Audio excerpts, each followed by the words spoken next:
Hello, everyone. Today we're going to be talking about the lovers. The lovers is located on the tree of life here, and the path is Zayin, which means the sword. Now, on the tree of life, Zayin or the lovers sits in between understanding, Binah, and beauty, Tippereth. Binah is the cosmic mother.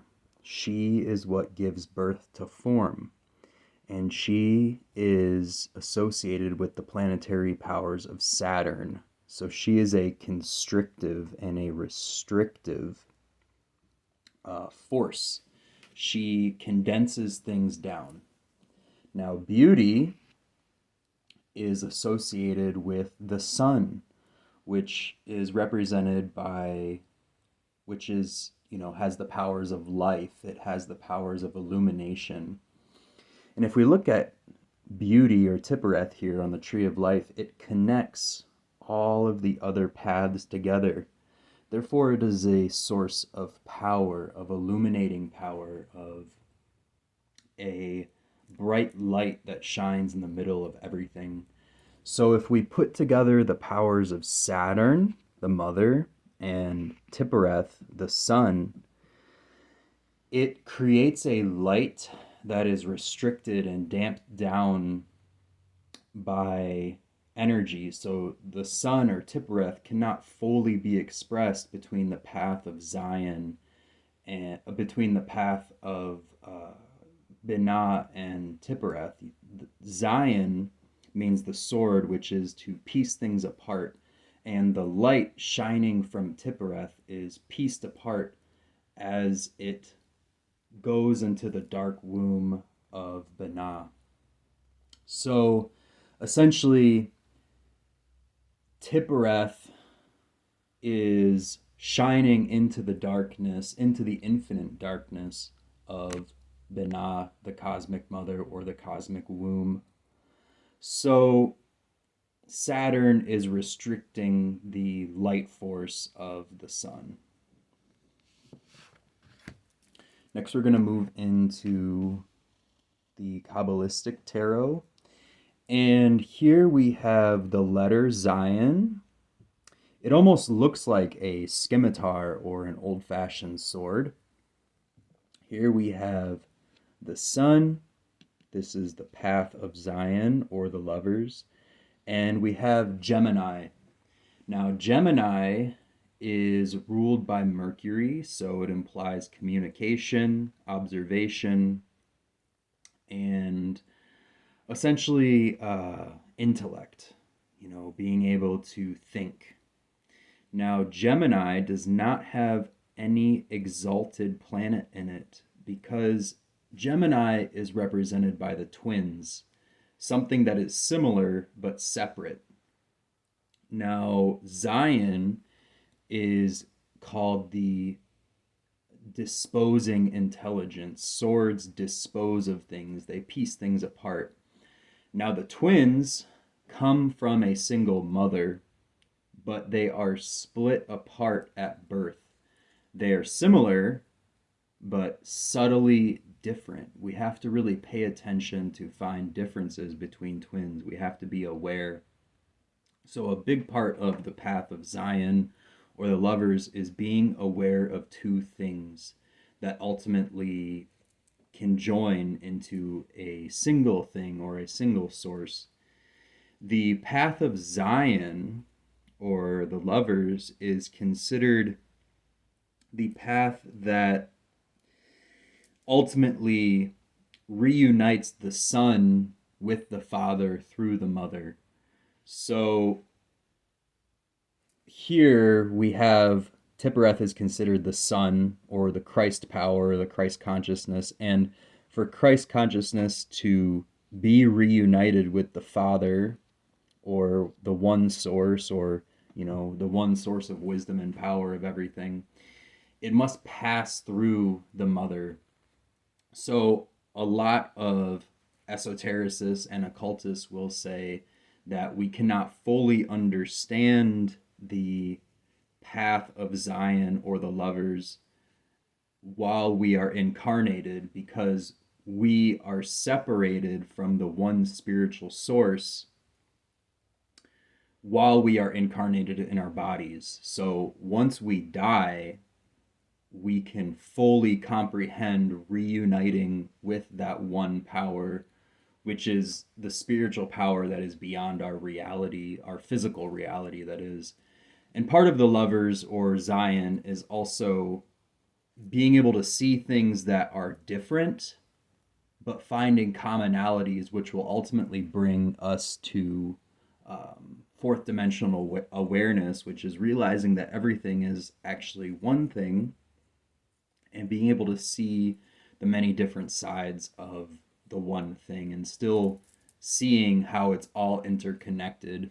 So Gemini has a lot to do with duality and recognizing that duality is actually part of one experience or one source of experience, and that is the limitless light from Kether.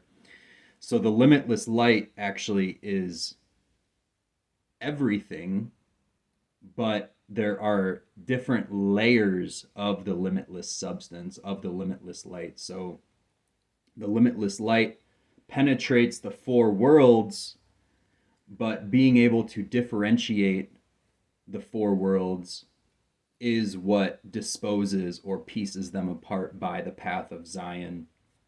So really using our light force and our illumination of awareness is key to really trying to grasp this path. Next, we're going to move into the Rider-Waite deck. And the Lovers is depicted here. Let's put this light a little bit better. And here we have the picture of Adam and Eve and basically Eden. So when Adam and Eve fell from Eden, they were pieced apart, they were separated or disposed of from the garden. Now, the garden was paradise. It was a connection with God. They were constantly in communion with God and the one source or the one power or the limitless light of everything. So in a sense, Eden was a part of God and his level of realization and awareness. So when Adam and Eve were in Eden, they were a part of the highest part of the one thing. They were at the tip of the limitless light and experiencing everything at once in peace. So when they were cast out from the Garden of Eden, they were disposed of into the material world. Hence, Zayin is called the disposing intelligence. And if we think about a sword cuts things apart. They were cut off from the Garden of Eden. So here we have depicted in the Lovers the Garden of Eden and super consciousness represented by the angel watching over them.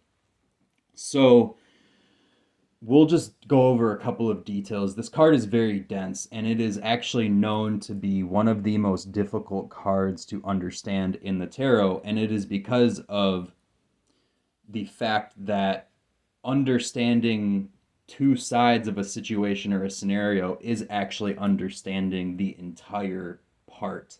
Now, we could go into many different teachings with this card, but just to keep it concise and short, we're just going to talk about a couple of things. So here we have the limitless light represented by the sun beaming down.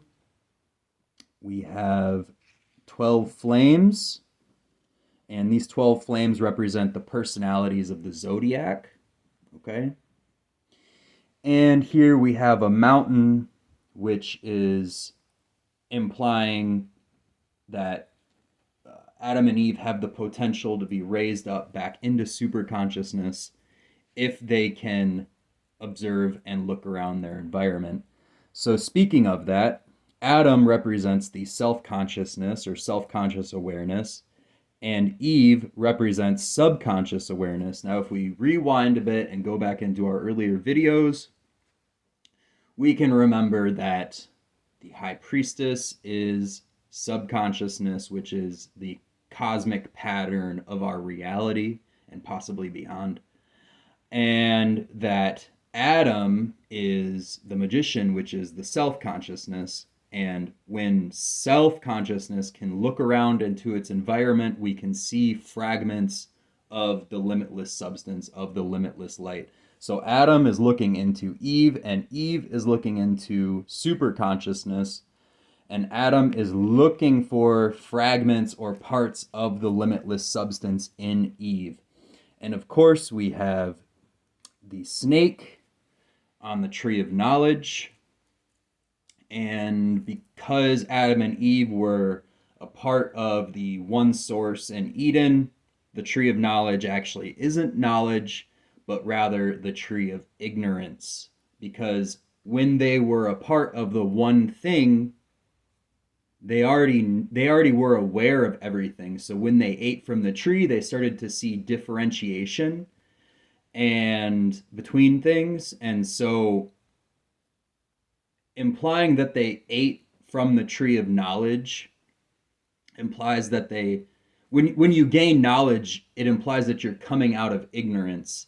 But since they were a part of the limitless substance already, they already were aware of everything. So actually, the tree threw them down towards a level of separateness, towards a level of gaining knowledge.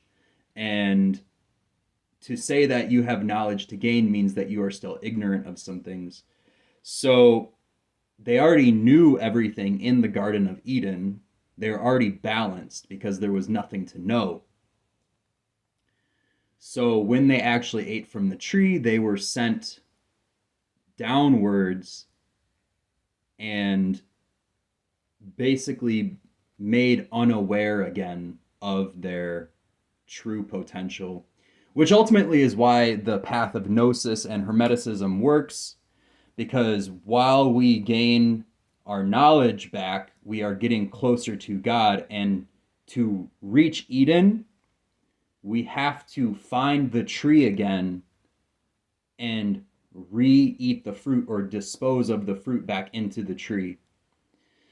So this card is really complex and a semi-confusing, but if you can wrap your mind around the fact that when Adam and Eve were in Eden, they were unified with the one thing, with the one limitless light. And when they ate from the tree, they were sent downward, meaning that they still have knowledge, that they had to relearn everything. So they were sent into ignorance. Now to get back to Eden, we have to gain as much knowledge as we can.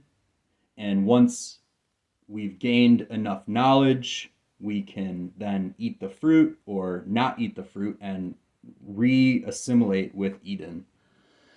So we're going to move on. Here's the Paul Foster Case deck. It's super similar to the A.E. Waite deck. And here we have Zayin and the number 6. Now next we're going to look at the Visconti Yale deck. And this deck is actually the first tarot deck that's ever been recorded in history. And it's super interesting. This depicts that Adam and Eve, or the man and the woman, are under an umbrella. Now this umbrella could be thought of as a veil. It could be thought of as a place of shroud. It could be thought of as Eden. And what's also interesting is that we still have a snake inside of the card. So this really is the allegory of Eden, you know, Adam and Eve and Eden and the fall. So even back in the 1400s, this card still depicted the story of Adam and Eve. And if we look here, it almost looks like Eve is giving Adam something, or giving the man something, or the woman is giving the man, you know, consoling into the man of, you know, of whatever. And here we have the cross, which represents unification. So part of the lovers is reunifying with the source of spirit. So we're going to move on. Next we have the Lovers, and this is the Thomson-Lang Tarot. And some of the more historical decks that are not the Visconti, Yale, or Italian based are depicted with a young man caught in between vice and virtue. Now, the woman with the fair hair is considered virtue. Fair hair is purity. White hair is white is considered pure, and vice is considered the woman with dark hair. So part of reuniting with Eden is gaining enough wisdom to ultimately go back to the tree of knowledge and re-eat the fruit or put the fruit back onto the tree, and that'll ultimately reach us back to Eden. Now, that is making right choices. That is making pure decisions in our lifetime and ultimately moving forward with re-achieving, unified oneness with Eden. And like I said earlier in the video, this does not happen while we're alive. We cannot reach the full potential of the Lovers while we are incarnated in our body. It's impossible. Next, we're going to move on to the Manly P. Hall deck. And this deck is depicting essentially what the last one did, except here the young man is torn in between an angel and a demon-looking figure. So here we really can see the vice and the virtue more depicted. Now we're going to look at the Marseille deck. And here we have the vice and the virtue again, but ultimately what makes this card unique is that it's very, very similar. Here we can actually see the man kind of going more towards virtue. Oh, La Amour. So swords have to do with battle, and in other Latin-based languages such as French and Spanish, amor is very similar to armor. Mi amor in Spanish. Le amour in French. And armor insinuates protection, and it also insinuates separation between the flesh and things that hurt, things that can penetrate through armor and ultimately cause death. So here we have the armor creating separation between the fleshy body and the outside world. Next, we're going to look at the Aleister Crowley deck. And I personally really enjoy his depiction of this. And here we actually can see that the unification of, different races is ultimately leading us back to the one source of reality, of the limitless substance, because ultimately we are one substance, just separated in our material world. And that is part of reuniting with Eden, or the spiritual light that penetrates everything, all of the different worlds, all of the different happenings of our reality, of spiritual reality ultimately as well. And here we have the Orific Egg, which is the cosmic egg, and the cosmic egg conceals all numbers, all physical manifest. And if we can use our imagination, the snake is winding up back towards God, or the limitless substance. And again, through the snake, we can rejoin with Eden, which is basically paradise.